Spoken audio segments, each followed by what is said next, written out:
It may seem that the story of you is chaotic. However, in reality, it is not. The more story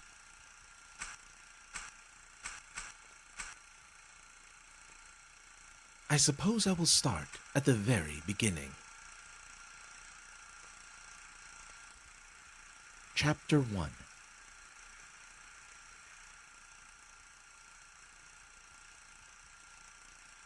Once upon a time, there lived you. Despite his unusual name, his life was hardly any different from others.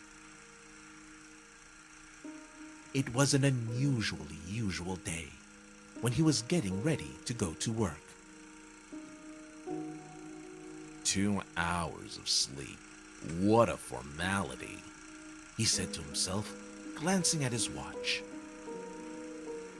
He was used to working at night, just as he was used to never having days off. That morning, the buttons on his shirt were fastened faster than usual. This was not by chance. The tear-off calendar boldly declared Friday, April 3rd. It reminded him that there were only 3 work days before his holiday, and there was no room for mistakes. His room in a communal apartment was not very big, so it did not take him long to pack. Having got dressed, he quietly walked past the neighbors' rooms into the hallway. Somebody was snoring loudly in the furthest room, which caused you to smile for some reason. He walked up to the front door and accidentally stepped on a pile of letters. Picking up the envelopes, he saw his name on one of them. You automatically put it in his pocket and walked out. The thought that next Sunday, a huge stone would be removed from the entrance to the crypt of his existence by the power of labor legislation kept you going.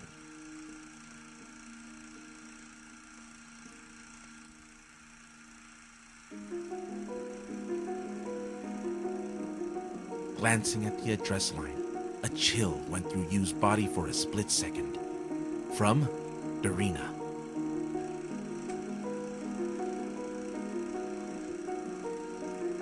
Yu was confused by the seal on the envelope, indicating the place of departure, No Leaf Grad. Is she really coming back to Cannot? Yu wondered. Dear Yu, my doctor's suspicions are confirmed. I have the same disease that struck you. I thought it over and decided that we need to break up. It may seem that things like that should bring people closer, but it would be unfair to myself. We can have our last date on the morning of April 3rd in the Seafront Cafe, and then I will leave Cannot and go abroad. He felt dizzy.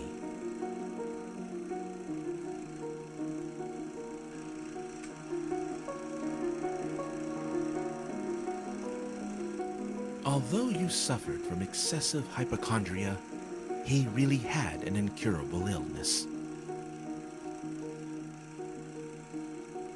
He clearly remembered the day when he heard the diagnosis. Since that moment, he stopped counting new birthmarks on his body. He seemed shaken up after reading the letter, but not surprised. He tried to squeeze out a tear to see if he was still capable of showing emotions. Alas, he just welled up a little. Yu decided that it was because he had drunk a large amount of coffee, which dehydrated his already dried up body. Approaching the seafront, he tried to spot Darina. It did not take him long to find her. There she was, at the cafe table. She probably had no clue how much he appreciated for starting the conversation. Usually, you are late.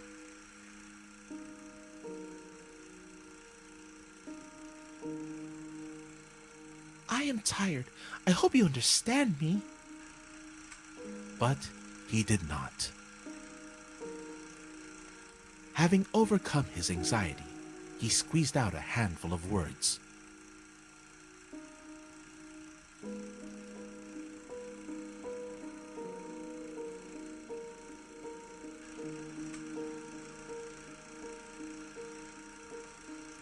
He seemed to be ready for such an outcome and did not hold a grudge against her.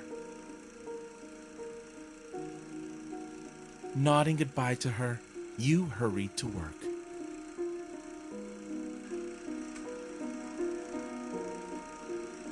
He was almost there when he saw his boss enter the office building.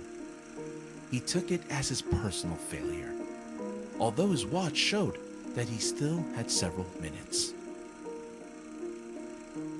Yu had barely got into the office when he noticed two male silhouettes behind him. He turned around and saw his boss and a man he had never seen before a little further away. To avoid unnecessary explanations, Yu took a badge from his table and pointed to it. Yes, despite the fact that there was no live communication with clients, the work charter required to wear a name tag, probably to remember your name. Wow, that's a very unusual name. Nice to meet you. It is the only unusual detail of my life. An awkward pause hung in the air. The boss standing behind Frank frowned and cast a reproachful glance at Yu. Frank is our security guard starting today. Oh, we have nothing to. A security guard. Some of my important documents are missing. There are only two of us. What kind of documents? That I cannot tell you. You mean you suspect me? No, I do not. Eliminating any opportunity to continue the conversation, the boss turned around and went into his office. The room plunged into silence. Yu got down to some clerical work. Yu was sitting at his sturdy desk, imagining again and again how the shelves, stocked with books on jurisprudence, would break loose due to their own weight from friable concrete and break his head. Allowing himself a little break, Yu took his diary from his table drawer and made a note. I never took a plate of soup at school lunches, even when I really wanted to. I was afraid to spill it in front of everyone, but I could put it on the table, which seems to be my life's pattern. Feeling some satisfaction from writing that, he resumed work. There was a rustle of the janitor's broom and the trill of birds outside the window. Chapter 2. On the second day of work, every sip of coffee came out of his nose as blood. Covering his nose with his hand, Yu went to the restroom. Excuse me. I wish I could narrate a little faster and keep you from getting bored, but it is difficult in my condition.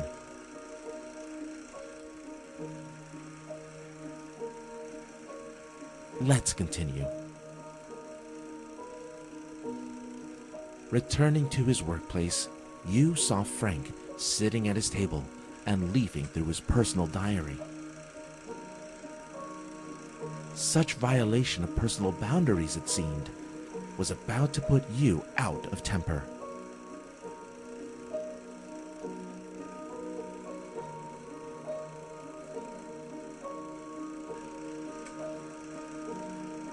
Give it to me. Here, take it. I was curious.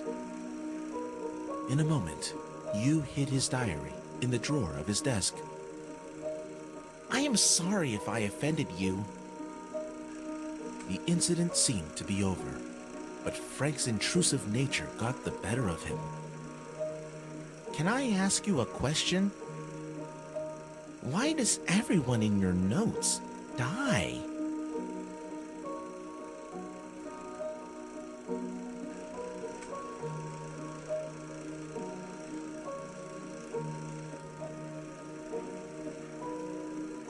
Perhaps the lack of communication affected you. Unexpectedly for himself, he answered the question directly.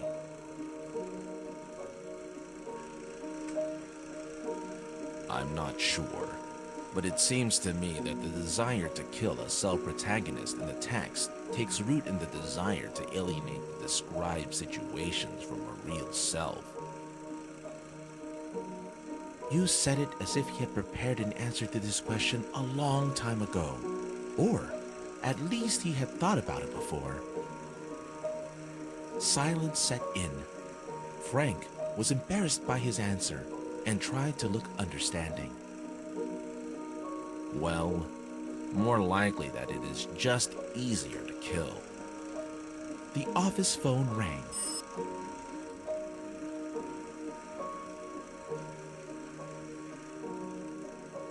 As soon as Yu came up to the phone, the ringing stopped. He barely returned to his desk when the phone rang again.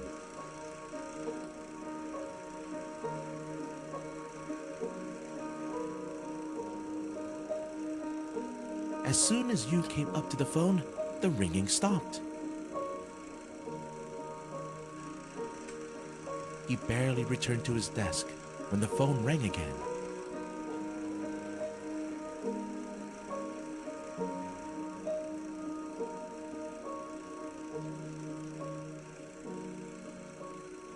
The ringing bored into his skull. Yu was buzzing together with the receiver. Yu involuntarily took off, but his head started spinning, and he was seeing dark spots. Holding onto the railing, Yu slid down the stairs and jumped out onto the street. He ran into his boss at the door, who stood there smoking. Go to bed now. You can give me the rest of the papers tomorrow. He did not have any strength left to work anyway. Although he left some things in the office, Yu was not in a hurry to go back. He sat down on the doorstep to rest. His vision was not particularly keen on the second day, so it took him a while to recognize a familiar face. Yu livened a little. A welcoming grin appeared on his face. Hi, Max. Why are you not at work? I dismissed my students a little early. How are you feeling? As usual, another night shift. If I was your father, I would have fired you long ago. What will be left for me then? Max answered with a question. Do you want me to take your shift?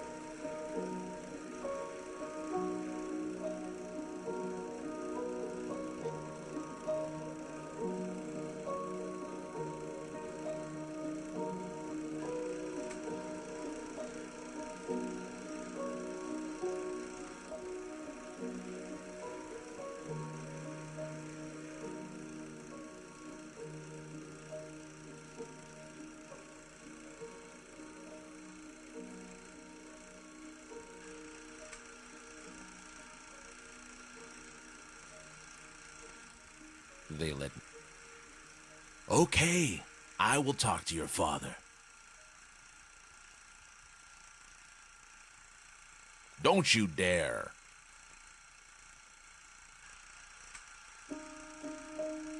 Max had a fit of grunting coughing, to Yu's surprise.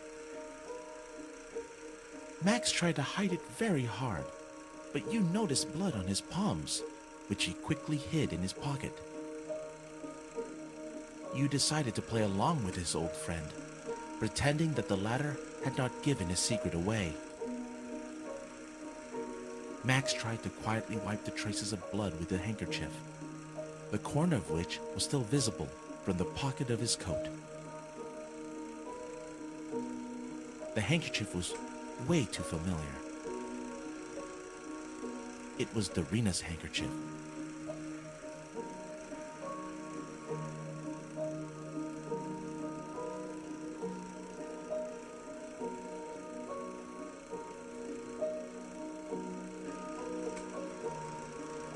What was that? What do you mean? I have a cold. There have been droughts in my classroom for 3 days. Yu looked at his own hands, counting his fingers. Boring, but quite expected. They were all there.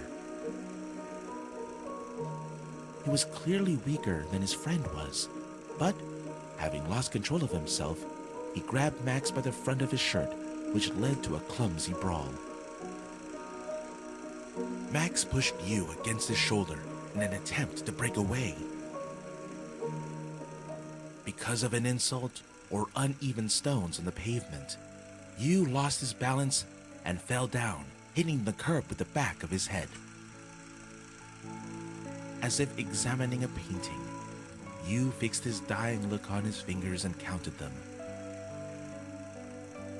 He counted them again and again.